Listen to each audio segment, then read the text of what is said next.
On n'aurait pas eu ce petit remplacement de la viande de bœuf par de la viande de cheval, ça n'aurait étonné personne. Pourtant, est-ce que vous trouvez ça normal que votre viande, elle passe par 2 traders, par 3 sous-traitants avant d'arriver dans votre assiette?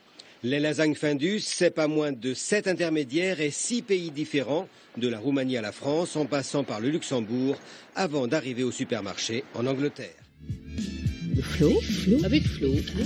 Avec Flo, les entretiens puissants au-delà de la résilience.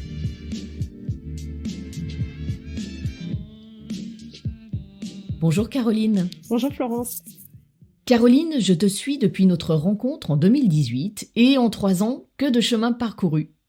Diplômée de l'EDEC Lille il y a plus de 20 ans, tu es maintenant coach certifié HEC, experte de l'industrie agroalimentaire et des marques. Après avoir fait tes armes chez des marques iconiques de notre enfance telles Carambar, La Pie qui chante ou encore Créma, tu as rejoint le leader du surgelé, Findus, en qualité de directrice marketing et innovation pour la France et pour l'Europe du Sud. Mais alors que tout semblait bien se passer pour toi, en 2013, tandis que j'allais faire face à un tsunami dans ma vie personnelle, toi, tu devais faire face au scandale de l'année, celui de la viande retrouvée dans des plats de lasagne supposément faits à base de viande de bœuf. Sacré cheval. Ce fut une année de combat pour que les partenaires industriels procèdent à des tests ADN sur la totalité des lots, puis que soit mis en place un process de transparence pour les consommateurs. Un sacré combat que tu as mené, car communiquer à ce sujet est loin d'être simple et faire changer les comportements de manière vertueuse encore moins. Aujourd'hui, je gage que tu communiquerais sur l'utilisation de la blockchain comme le fait Carrefour pour la traçabilité d'une filière de poulet par exemple. Mais nos auditeurs vont comprendre pourquoi j'en passe par là pour aborder notre entretien. Tu fais un dernier passage par le groupe Bonduelle en 2017, puis en 2019, c'est le grand saut. Tu fondes InSweep, ta propre société de conseil en marketing stratégique et innovation, de coaching aussi, car tu es bien placé pour savoir que dans la vie, il faut faire face et surtout prendre le taureau par les cornes. Ça change du cheval. Tu accompagnes les dirigeants de PME, les startups, les grands groupes. Tu leur proposes une offre sur mesure et ton objectif est évidemment très alléchant, accélérer leur croissance, augmenter leur rentabilité, certes, mais sans jamais perdre de vue le consommateur, celui que nous sommes toutes et tous et qui occupe une place centrale dans ta démarche. Je suis intolérante au gluten depuis quelques années, donc tu imagines bien que je suis sensible à la question.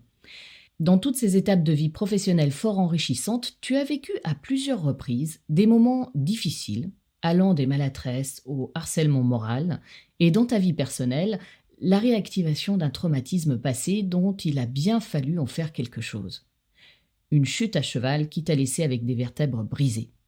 Et oui, nous en revenons à notre équidé. Alors Caroline, il y a une date anniversaire dans ta vie, le 22 janvier.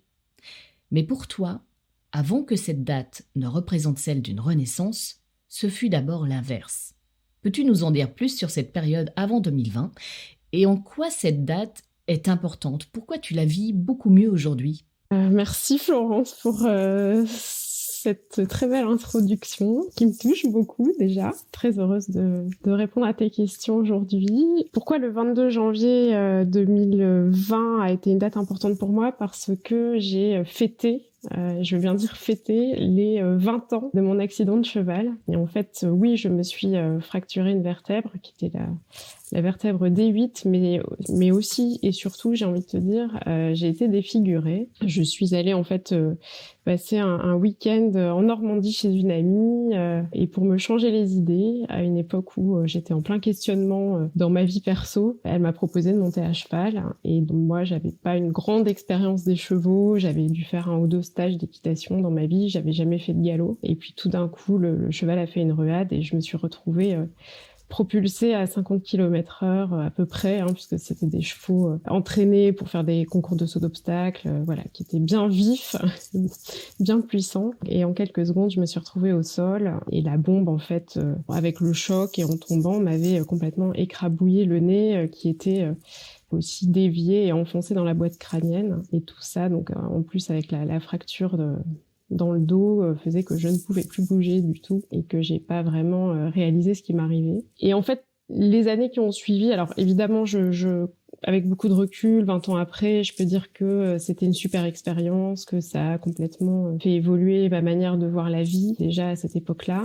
Ça m'a obligée aussi à me rendre compte de la chance que j'avais eue, de pas me retrouver dans un fauteuil roulant et de pouvoir finalement reprendre une vie normale, de bénéficier de l'expertise de médecins, de chirurgiens, d'infirmières, d'infirmiers aussi, pour qu'ils me remodèlent un visage quasiment comme avant. Et en fait, je l'ai un peu oublié cette date au début, les premières années. Et puis quand même, les années passaient et puis je ressentais comme une sorte d'anniversaire à fêter. En tout cas, quelque chose qui était marquant dans ma vie. Et j'ai appelé ce jour dans mon agenda, et ce sera à vie en plus. Maintenant, on peut inscrire ça à vie, on n'est pas obligé de le reporter dans un agenda papier tous les ans. Mais ce jour s'appelle Replay, comme si c'était chaque année un anniversaire de vie, un nouveau point de départ. Oui, mais alors, tu dis que c'est un anniversaire de vie maintenant, mais tu parles de retrouver une vie normale en apparence. Enfin, en apparence, parce qu'à l'intérieur de toi, c'était quand même pas le cas. On t'a remodelé, ok, au niveau du visage, au niveau du nez, mais les cassures, elles, à l'intérieur, elles étaient quand même bien présentes encore. Oui, alors il y a eu plusieurs phases. Donc déjà, quand on se retrouve comme ça immobilisé, j'ai eu un corset pendant plusieurs semaines. J'ai eu une sorte de plâtre bizarroïde sur mon visage qui avait triplé de volume, qui est passé par toutes les couleurs, etc. Et en fait, il y a bien un moment où il faut retourner au bureau. Et moi, à l'époque, donc j'avais 23-24 ans. Voilà, ça faisait déjà 3 ans que je travaillais en fait. Et dans l'industrie agroalimentaire, j'étais chef de produit carambar. Et donc j'avais organisé un grand concours de blagues carambar. Alors pendant toute ma convalescence, j'avais trié des cartons et des cartons de lettres d'enfants et de parents aussi qui avaient envoyé des blagues. Je les avais classées, etc. Ça m'avait bien occupée. Mais quand même, la question était à l'époque, c'est quoi le sens de tout ça, à côté de gens qui m'ont réparé, en tout cas où je trouvais que dans leur métier de tous les jours, ils apportaient un peu leur pierre à l'édifice. Moi en fait je vendais des carambars. Donc il y a eu déjà cette première étape de se dire finalement est-ce que j'ai fait le bon choix dans ma vie. J'ai failli m'inscrire en médecine à 24 ans. Je me souviens avoir dit à mes parents j'ai une idée là, je pense que je vais m'inscrire en médecine. Alors que j'avais fait les decks, enfin voilà, donc j'avais pas du tout pris ce chemin-là, et puis j'étais pas très très douée en mathématiques, il faut l'avouer. Et il y a beaucoup de maths, quand même, les premières années en tout cas en médecine. Et en fait, ce qui m'a tué d'une certaine manière, ce qui a tué l'idée dans l'œuf, on va dire, c'est qu'ils m'ont dit bah oui, vas-y. Mais c'est bien, donc ils étaient quand même soutenants, porteurs. Ils m'ont dit, bah oui, vas-y, c'est ce que t'as envie de faire. Et donc là, je me suis retrouvée un peu bête à me dire, non, mais bon, je vais pas repartir dans 8 ans, 10 ans d'études. Est-ce que je peux pas essayer de trouver du sens aussi dans mon métier? Et en discutant avec pas mal de gens, et de tous âges, en fait, ce qui est bien quand on a des périodes comme ça dans la vie, c'est que finalement, il y a beaucoup de gens qui viennent vers nous, qui prennent des nouvelles, qui témoignent aussi de leur expérience de vie. Et en fait, j'ai pris conscience que je pouvais trouver du sens dans mon métier de chef de produit à l'époque, en développant des nouveaux produits qui pourraient apporter des volumes dans une usine, et donc une activité dans une région. La motivation pour les gens, une vraie satisfaction à avoir une innovation dans un rayon, dans une grande surface, en se disant waouh, c'est moi qui l'ai fait. Il y avait en fait de travailler en équipe, de recruter des gens, de s'appuyer sur les forces des gens, de faire naître des choses géniales par l'addition des compétences de chacun. Et c'est comme ça que j'ai réussi à finalement rester dans ce métier. Et finalement, j'y suis restée un bout de temps puisque j'ai quitté, on va dire, le monde du salariat il y a seulement 2 ans. Et le métier que j'exerce aujourd'hui ressemble beaucoup à celui que j'effectuais avant quand j'étais salariée, sauf que maintenant je suis indépendante. Je le fais autrement. Et alors du coup, pour en revenir sur ce traumatisme et cette date anniversaire, quelle a été la façon dont tu l'as accepter, voire dépasser, parce qu'on parle souvent de résilience, même dans le monde professionnel, surtout depuis la période de cette crise qu'on vit avec la Covid. Mais entrer en résilience, c'est pas simple. Le processus, il est long. Est-ce que tu as été assisté par des professionnels pour ça et si c'est le cas, lesquels ? Alors c'est vraiment une bonne question parce que quand je dis que les premières années je l'ai oublié cet accident et puis j'ai eu besoin d'aller mettre un nom dessus et puis j'ai eu besoin chaque année quand même de m'en souvenir. C'est une manière de remettre l'église au centre du village aussi, de se dire finalement chaque année de faire le point, de se dire par rapport à ce sens que je veux mettre dans ma vie perso, dans ma vie pro. Est-ce que je suis alignée? Est-ce que je suis toujours là où là où j'ai envie d'être? Alors, par plusieurs on va dire, il y a eu plusieurs événements qui se sont rapprochés entre 2017, 2018, 2019, avec un changement de lieu de vie. Je suis partie de Paris, je suis partie à Lille, j'ai pris un nouveau job. À un moment donné, j'avais envie, je sentais le besoin de prendre mon indépendance et de changer mon rythme de vie. Et puis, autour de cette date du 22 janvier, j'ai commencé à avoir très très mal au dos. Et puis chaque année, j'avais très très mal au dos. Et puis j'ai démarré une formation de coach, une executive coach à HEC en octobre 2019. Et venait progressivement cette date du 22 janvier. Et j'avais vraiment très très très mal au dos. Mais une douleur bizarre en fait. On sait pas trop d'où elle vient, mais on sent que ça va pas, quoi. Et puis dans cette formation, on a eu une intervenante qui s'appelle Florence Lautredoux, qui est slameuse. Le slam, c'est comme Grand Corps Malade, ce sont des textes qui doivent être clamés, pas forcément avec de la musique, pas forcément avec des rimes, pas forcément avec des strophes, mais voilà, une sorte de choses qu'on peut sortir de soi et qu'on peut mettre à l'extérieur de soi. Donc, elle nous a appris qu'on pouvait utiliser le slam comme technique, comme outil de coaching, ce qui était assez original. Et on a eu un moment, individuel, où chacun on pouvait écrire un slam sur le sujet de notre choix, et on avait le choix aussi de le clamer ou pas. Et là, poussé par un camarade de promo qui s'appelle Cyril, qui se reconnaîtra, il m'a dit mais vas-y quoi. Et voilà, et me voilà partie pour écrire ce slam. Et puis, vu qu'il était écrit, je me suis dit, autant y aller, autant le clamer, dans un climat d'ultra bienveillance avec mes camarades de promo, avec les responsables de la formation. Et j'y suis allée. Et donc, je l'ai avec moi. Alors, je sais pas si tu as envie que je l'ai. Oh si, tu as pris la voix une première fois en le clamant, donc ce serait quand même génial qu'on puisse en entendre un passage, un extrait.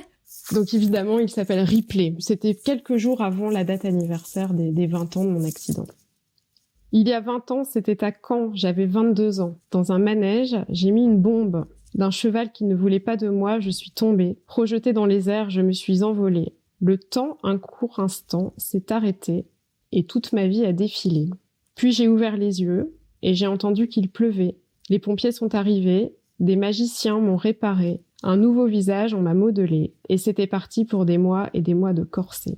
Il y a 20 ans, j'en ai pris pour 20 ans. C'était le 22 janvier, c'était à Caen, et il pleuvait. La bonne étoile qui m'a protégée depuis ce jour-là, jamais ne m'a quittée. Elle me rappelle chaque jour que je suis une miraculée, et que tout aurait pu s'arrêter. Aujourd'hui, cet anniversaire est arrivé, et chaque année ou presque, c'est mon corps qui m'y fait penser. Même si peu à peu, j'ai appris à l'apprivoiser, tant de souffrances il a enduré. Quand je le laisse de côté, il me le fait payer. Dans 20 ans, j'aurai 62 ans, et si ma bonne étoile le permet, des cours de coaching à HEC, je donnerai. C'est super. Tu le relis comme ça maintenant là, par exemple, cette année, en 2021, à la date anniversaire, tu l'as relu ou pas? Ouais, je le relis. J'ai peut-être même pas besoin de le relire parce que je l'ai... En toi. Je l'ai en moi. Je suis persuadée que j'ai cette bonne étoile au-dessus de ma tête. Et ça s'est vérifié à plein de reprises.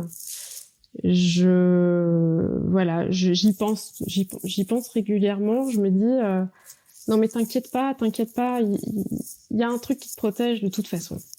Mais c'est marrant que tu dises ça parce que il y a une des thématiques dans Rester dans le flow qui s'appelle Petites histoires extraordinaires, où je parle un peu d'où je viens ou des capacités qu'on peut avoir et qu'en réalité beaucoup de personnes ont. Et c'est quelque chose avec lequel toi, qui te parle aussi. Est-ce que cet accident t'a fait prendre conscience aussi d'autres choses de moins, tangibles ou physiques, et qui te fait penser justement aussi à cette bonne étoile ou ces anges gardiens, enfin appelle ça comme tu veux. Oui, le fait est que je me suis rendu compte quelque temps après l'accident de cheval que j'avais vécu ce qu'on appelle une expérience de mort imminente, une EMI. Je suis pas très à l'aise avec ce terme. Je ne sais pas si c'est une expérience de mort imminente ou si c'est une expérience tout court, puisque ce que tout le monde raconte, cette espèce d'enveloppement de lumière à la fois éblouissante mais agréable, ce silence parfait.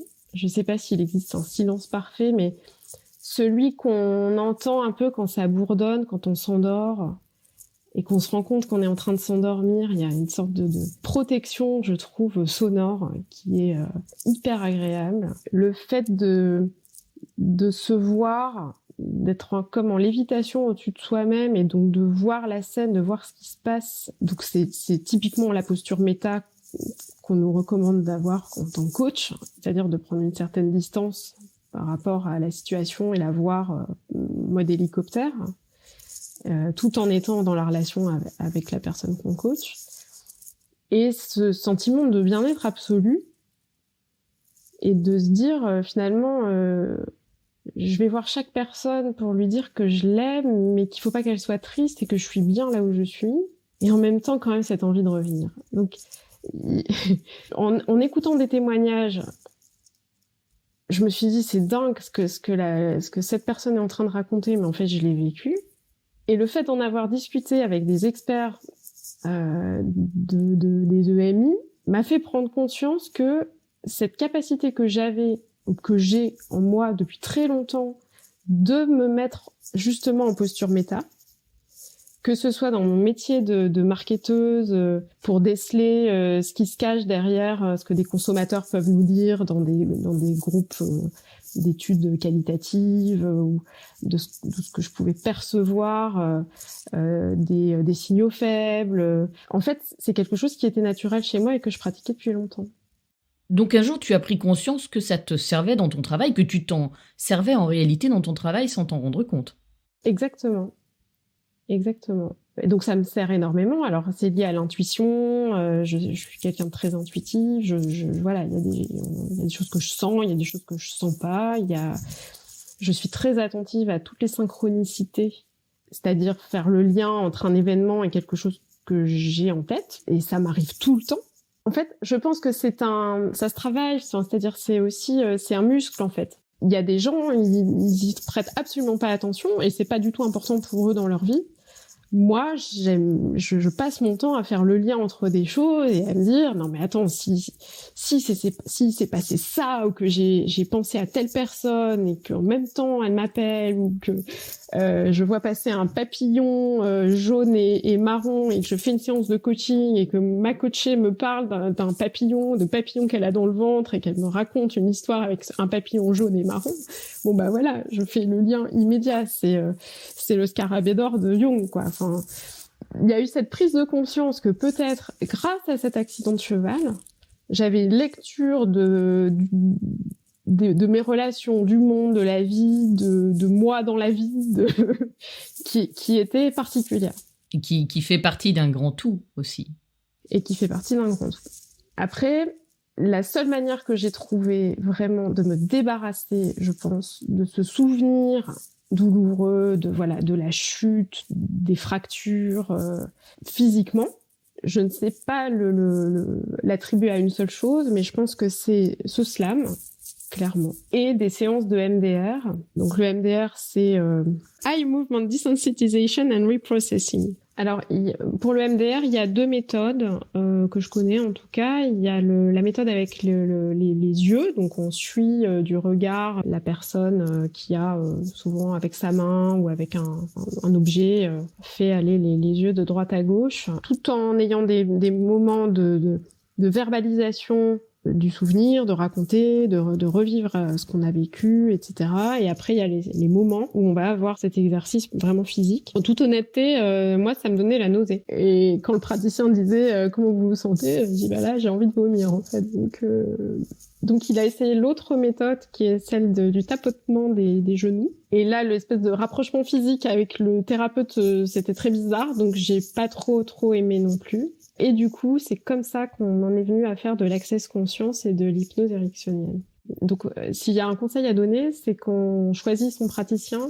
Le fait qu'il ait plusieurs cordes à son arc dans ce type de thérapie, je pense que c'est utile parce que, justement, si une technique ne marche pas, il peut facilement en choisir une autre. Sachant qu'on est totalement conscient tout le temps. Donc, l'espèce d'appréhension de se dire que quelqu'un va nous manipuler... nous inoculer, je sais pas quoi, pendant qu'on est inconscient. Non, on est totalement conscient tout le temps. L'hypnose ericksonienne, pour revivre le jour de l'accident, le recoder dans mon cerveau, revivre finalement l'expérience de mort imminente, cette capacité à m'extraire du sol, à observer, à sentir, à ressentir, à faire des allers-retours entre l'ici et maintenant. Je l'ai aussi touché du doigt dans un livre qui a été écrit par Otto Scharmer, qui est spécialiste de ce qu'il appelle la théorie U, et qui raconte que quand il était petit, il a assisté à l'incendie qui était en train de ravager sa maison. Et en fait, il raconte un truc de dingue. Il dit « À cet instant, je sentis en moi une dimension dont je n'avais encore jamais eu conscience, liée à mes possibilités à venir, à un monde que je pouvais faire naître dans le futur. Je me sentis tirée vers le haut, au-dessus de mon corps physique, et me mis à observer la scène depuis cette hauteur. Mon vrai moi n'était pas attaché à ces biens qui se consumaient. Soudain, je savais que la personne que j'étais vraiment, était toujours en vie. J'étais léger et libre, capable de rencontrer cette autre part de moi, celle qui m'attirait vers mon avenir, ce monde qui attendait que je lui donne naissance. » Quand j'ai lu ça, je me suis dit, mais il est à l'intérieur de moi, lui, en fait. Il a tout compris. C'est très parlant. C'est sûr qu'on s'y retrouve énormément dans ce que je subissais ou les moments où je subissais. Il y avait effectivement cette espèce de sortie du corps et cette manière de pouvoir tout voir globalement d'un ailleurs. Je pense que très souvent un traumatisme provoque ce genre de comportement non décelable de l'extérieur, mais dans lequel tout le monde se retrouve quand il a subi un traumatisme. Et alors pour te dire, pour filer la métaphore jusqu'au bout, avec l'histoire du cheval, on y reviendra après, je pense, sur mon histoire de lasagne, mais j'ai redémarré une nouvelle formation à HEC la semaine dernière, et une fois n'est pas coutume, pour créer les conditions de bienvenue et d'accueil, et pour commencer à se connaître avec les personnes de ma promotion. Notre fil rouge est responsable de la formation et c'est Patrick Dugois. C'est ma référence en matière de résilience. Donc déjà, quand j'ai su que c'était lui qui allait nous accompagner dans ce nouveau chemin de formation, je me suis dit que c'était pas un hasard. Patrick Dugois qui lui est un résilient et qui a connu les violences, des violences infantiles et puis pendant toute son adolescence aussi. Exactement. Et donc, il dispose des photos de paysages, des différentes photos par terre. Et on fait un exercice de photolangage où il nous demande quelle photo nous appelle, en fait, et qui représenterait notre état d'esprit du moment. Et donc, il dispose les photos au milieu de la salle. Les seules 2 photos qu'il avait avec des chevaux se retrouvent juste devant moi. Le fameux hasard qui n'existe pas. Le fameux hasard qui n'existe pas. Donc voilà, c'était un moment très très fort aussi, et qui m'a confortée dans l'idée que il y a une histoire. Il y a une histoire avec les chevaux. Je suis jamais remontée sur un cheval. Je suis très attirée par une expérience d'équi-coaching. Mais alors nous, dans notre programme, on va pas avoir de l'équi-coaching, on va avoir du sheep coaching, donc du coaching de moutons. Moi, c'est très sympa aussi. Il y a un côté plus laineux. Mais j'ai vraiment hâte de continuer ce parcours de formation. Mais du coup, ça confirme ta démarche d'utiliser tes pleines capacités que tu as découvertes grâce à cet accident cette façon dont tu as de t'en servir dans ton travail de conseil et de coaching avec des dirigeants, des dirigeantes, là, tu vas finir encore de l'affiner et aller encore plus loin dans cette démarche pour être au plus près de tes clients et clientes. Oui, je pense que c'est un... Autant je pense que c'est un réflexe que j'ai dont je ne suis pas toujours consciente, autant régulièrement je me mets dans cet état d'esprit. Mon papa m'a beaucoup dit quand j'étais petite, fais marcher ta tête, Caroline, fais marcher ta tête. Ce qui était important, hein, parce que pour moi qui suis très empathique, qui choisit on va dire, je me sens bien dans une entreprise parce que je me sens bien avec les gens avec qui je travaille, donc ou en admiration avec un patron, ou on va dire je me sens bien avec les gens. Et Dieu sait si parfois, même souvent, la vie en entreprise c'est plus rude que ça, et donc il faut laisser un peu le cœur de côté et plutôt faire travailler sa tête. Mais justement, j'ai pris conscience de l'inverse, de me dire ok, ta qualité c'est ça en fait, c'est l'empathie. C'est le fait de sentir les choses, de sentir les gens ou de pas sentir, de sentir un projet ou de pas le sentir. C'est pas forcément avec la tête, bien au contraire. Et alors après, donc le fait de se questionner, tu vois, de me questionner en tout cas régulièrement sur est-ce que je suis à la bonne place, est-ce que je trouve toujours du sens dans ce que je fais. Pour le coup, ça c'est ma maman qui m'a dit on te forcera jamais à faire quelque chose que tu ne veux pas faire. Et ça prend tout son sens aussi, de se dire dans des situations où on se sent pas reconnu à notre juste valeur, où on nous demande de faire des choses qui sont contre nature, qui nous désalignent, d'avoir cette capacité, et c'est dur, hein, mais cette capacité à un moment de se dire non mais là non en fait, là j'arrête. Et on a besoin des autres aussi pour le faire. Enfin, je suis très reconnaissante des gens qui m'ont coachée aussi, de mes amis, voilà, des gens qu'on a autour de soi parfois qui nous alertent. Sachant que moi, j'ai toujours eu tendance à ne pas du tout écouter les signaux d'alerte que me donnait mon corps. Ah oui, donc forcément, tu as vécu certains passages, on en parlait tout à l'heure, de harcèlement moral, par exemple. Tu fais référence à ce genre de problème que tu as rencontré? Oui, je suis allée jusqu'à faire une pyélonéphrite bilatérale aiguë. Alors, tu vas nous expliquer ce que c'est? Alors, c'est une infection des reins qui fait très très très mal. Avec un passage en dialyse, du coup? Non, j'ai pas été jusque-là. Mais par contre, ce qui est assez rare, c'est que les 2 reins étaient touchés. Et que là, mon médecin, qui était toujours plutôt un peu second degré, un peu dédramatisant surtout, là, j'ai senti ce jour-là que ça rigolait pas du tout. Il m'a prise entre 4 yeux. Il m'a dit, mademoiselle, quand un organe vital est touché, c'est grave. Quand 2 organes vitaux sont touchés, là, il y a quelque chose qui ne va pas dans votre vie. Il va falloir que quelque chose change. C'est vital, en fait. Tu avais regardé à l'époque la symbolique des organes en question, ce que représentent les reins pour le corps humain? Non, je l'ai regardé il n'y a pas très très longtemps. Et je crois que c'est quand on a peur de perdre quelque chose. Comme dans le cadre des formations HEC, nous sommes contraints d'être suivis par un thérapeute chaque semaine. J'ai déjà exploré pas mal de choses, mais ça, non, pas encore. Ça peut faire partie du programme. Mais voilà, pyélonéphrite bilatérale aiguë égale, il y avait vraiment des choses qui n'allaient pas dans ma vie. Donc j'ai changé de boulot, j'ai changé de partenaire. C'était à quelle période de ta vie, ça? C'était en 2005, juste avant de rentrer chez Findus. Findus, après, qui est devenu Nomad Foods Europe, on a été racheté 4 fois, on a changé 4 fois d'actionnaire plutôt. Mais j'y suis restée 12 ans. Oui, c'est pas rien. Et tu mentionnais tout à l'heure l'époque où il y a eu ce problème avec la viande de cheval. Comment du coup tu as surmonté ce passage-là et prendre à bras le corps toute la communication autour de ce problème? Alors la gestion de crise, à proprement parler, ça ne s'anticipe pas. On a beau s'y préparer, on a beau faire des exercices, ça ne prévient pas. Évidemment, ça arrive toujours un vendredi soir à 17h, dans des périodes de vacances, voilà, donc c'est jamais prévisible. En l'occurrence, là, il s'agissait d'une escroquerie qui s'est révélée être à l'échelle européenne. Et le principe d'une escroquerie, c'est c'est que ce n'est pas décelable, hein, sinon ce serait pas une escroquerie.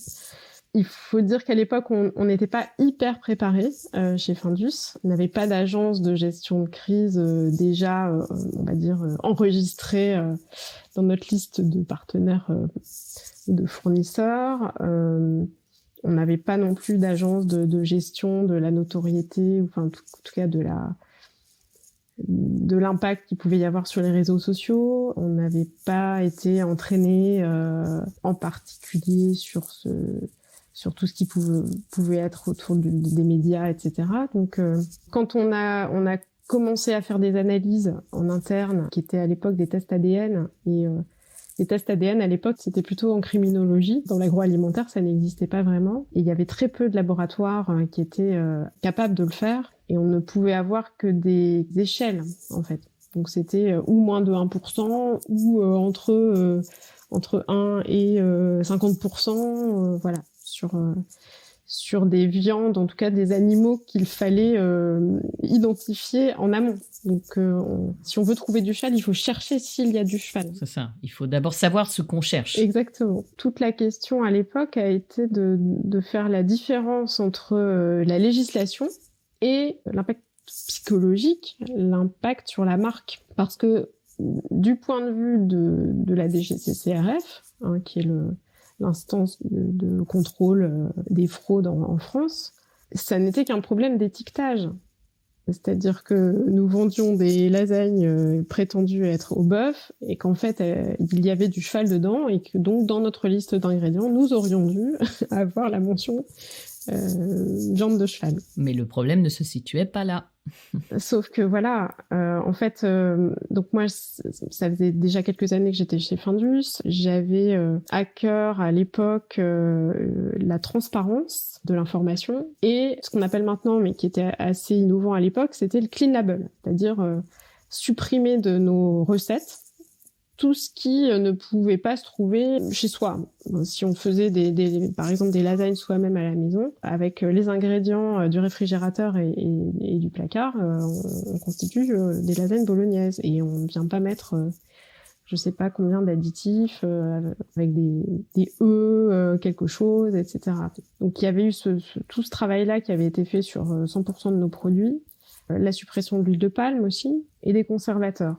Et donc, j'avais une campagne de pub qui était toute prête, qui disait « Pour vos enfants et les enfants de vos enfants, 100% des produits Findus sont cuisinés sans colorant, sans conservateur et sans huile de palme. » Donc, la campagne était prête, c'était magnifique. On a fait une super belle pub télé avec des enfants super mignons.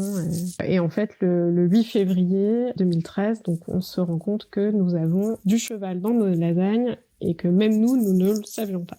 Tout le monde était grugé dans cette affaire. En fait, d'un point de vue responsable de la marque, avec une certaine responsabilité vis-à-vis des consommateurs et des gens qui consommaient nos produits, c'était juste irréconciliable, en fait.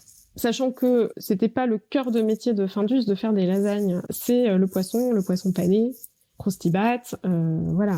La partie plat cuisiné représentait même pas 5% de notre chiffre d'affaires. Donc on s'est un peu demandé quand même comment nous, petits faiseurs, on va dire, sur ce segment de marché, comment c'était possible que nous décelions cette fraude avant les autres. Ouais, je pense que certains ont des réponses. Mais que... Surtout, la grande question, c'était qu'est-ce qu'on fait en fait ? Est-ce qu'on fait un rappel produit puis on a décidé d'être transparent et de le dire. Donc ça a été une aventure en interne, en toute honnêteté, vraiment exceptionnelle, parce que dans ce genre de situation, la première réaction, c'est de se dire il faut sauver la marque, et pour sauver la marque, on peut pas faire autrement que de dire la vérité. Et en fait, on a quand même eu 3 ministres à l'époque qui se sont penchés sur la question et qui finalement très rapidement ont mis le doigt sur cette fraude. Et finalement, ça n'a plus été la crise Findus, c'est devenu le Horsegate, c'est la crise de la viande de cheval, et finalement, ce sont les coupables qui ont été mis sur le devant de la scène. Puis il a fallu après reconquérir la confiance des consommateurs. On a mis en place les tests ADN. Alors tu parlais de blockchain en introduction, ça s'appelait pas comme ça à l'époque, mais c'est exactement ce qu'on a fait, puisque on donnait la possibilité aux consommateurs de vérifier sur un site internet indépendant leur numéro de lot et les contrôles ADN qui avaient été faits sur la viande avant qu'elle soit intégrée dans la recette et sur le produit fini à la sortie de l'usine. Et ce qui est hyper intéressant, c'est que, alors évidemment, quand j'ai annoncé ça aux équipes informatiques de Findus, donc on était mi-février et j'ai dit que je voulais annoncer ça pour le 2 avril. Ils étaient ravis du challenge. Mais surtout, le fait finalement de donner aux consommateurs la possibilité de vérifier a fait que finalement quasiment personne n'est allé vérifier. En fait, à partir du moment où on est transparent et on dit qu'on est transparent et que l'information est disponible, ça suffit pour rassurer les consommateurs. Ok, et aujourd'hui, les consommateurs seraient d'autant plus rassurés qu'une fois que c'est dans la blockchain, on ne peut pas l'enlever. Donc pour le coup, au contraire qu'ils aillent vérifier. Exactement. Tu as parlé justement par rapport à ce problème-là des enfants et de ton engagement justement en termes de communication et de marketing dans l'agroalimentaire, aussi par rapport aux futures générations. Et je fais le lien entre ces autres générations et toi sur un plan personnel donc si je ne me trompe pas, tu n'es pas maman. Et pourtant, sur le plan professionnel, c'est une des choses en termes de harcèlement moral qu'on t'a reproché. Oui, alors les gens sont très étonnés quand je raconte tout ça, mais dans 2 entreprises, j'ai vécu tout l'inverse de ce que les femmes racontent habituellement, en tout cas de ce que les mamans racontent. On entend souvent que il y a une discrimination des femmes par rapport aux hommes qui doivent gérer leur carrière plus leur rôle de maman et leur rôle d'épouse, qui n'ont pas les promotions attendues, qui ont une rémunération inférieure à celle des hommes, etc. Ce qui est vrai, hein. Oui, bien sûr. Enfin, moi, en tout cas, je l'ai jamais pratiqué en tant que manager. J'ai jamais mis ce critère, homme ou femme. J'ai pas vécu ça, à la fois en tant que manager et même en tant que salarié. Donc, je m'aventurerai pas sur ce terrain. Oui, mais tu en as vécu d'autres, qui sont d'autant plus importantes. Et dont je ne parlais pas. Et j'ai commencé à en parler il y a 2 ans, un peu autour de moi, en rencontrant justement des femmes comme moi qui n'étaient pas mamans. Ce qui est quand même assez tabou comme sujet. Même entre nous, c'est pas facile. C'est un sujet qui n'est pas facile. Et on a commencé à parler de ça par rapport aux violences qu'on pouvait vivre les unes et les autres dans notre quotidien. Par exemple, quand on se rend à un cocktail, une interprofession, et puis à un moment, voilà, entre 2 conférences, il y a une petite pause et on discute comme ça de manière informelle avec des gens. C'est tellement évident pour les gens que vous avez des enfants en fait. Donc c'est même pas est-ce que vous avez des enfants, c'est et vous en avez combien, ou c'est les vôtres, ils ont quel âge?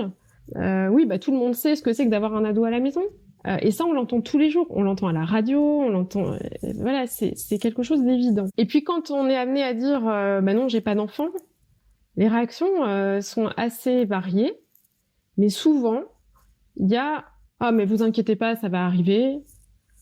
Ou ah bon, mais c'est un choix ou... Et en fait, les questions sont tellement intrusives, maladroites, déplacées, que... Alors évidemment, moi au début, j'avais quand même du mal à répondre à cette question de manière toute naturelle et genre ouais, non mais tout va bien.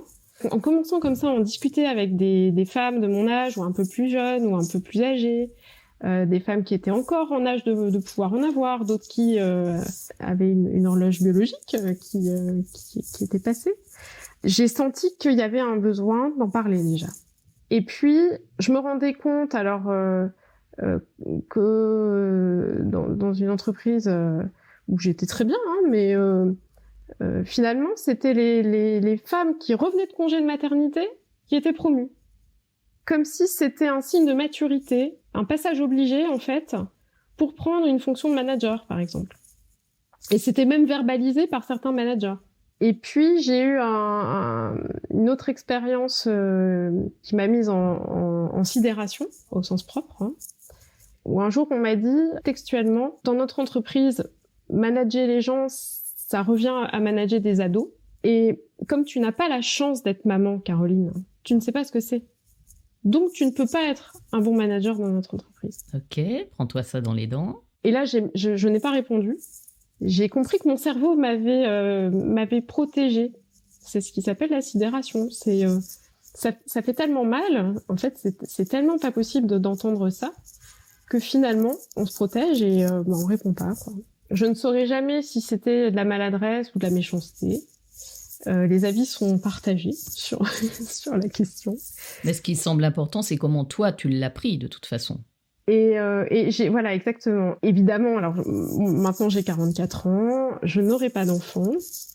Et j'ai fait tout un travail. J'ai réalisé, grâce aussi à plusieurs personnes, que je pouvais offrir au monde une autre forme de fécondité. Et donc, je peux utiliser mes qualités potentielles de maman autrement avec ma filleule. J'ai une filleule qui a 8 ans, qui s'appelle Charlotte. Je suis très, très fière d'être marraine. C'est une vraie...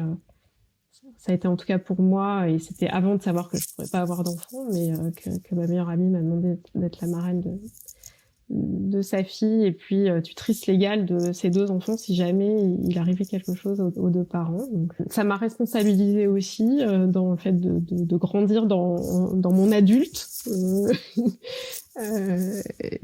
Si je fais référence à l'analyse transactionnelle, et c'est aussi pour ça que j'ai eu envie de me former au coaching. Et c'est aussi pour ça que je pense que dans mes missions de marketing auprès de mes clients, j'essaie d'apporter autre chose que juste une compétence technique.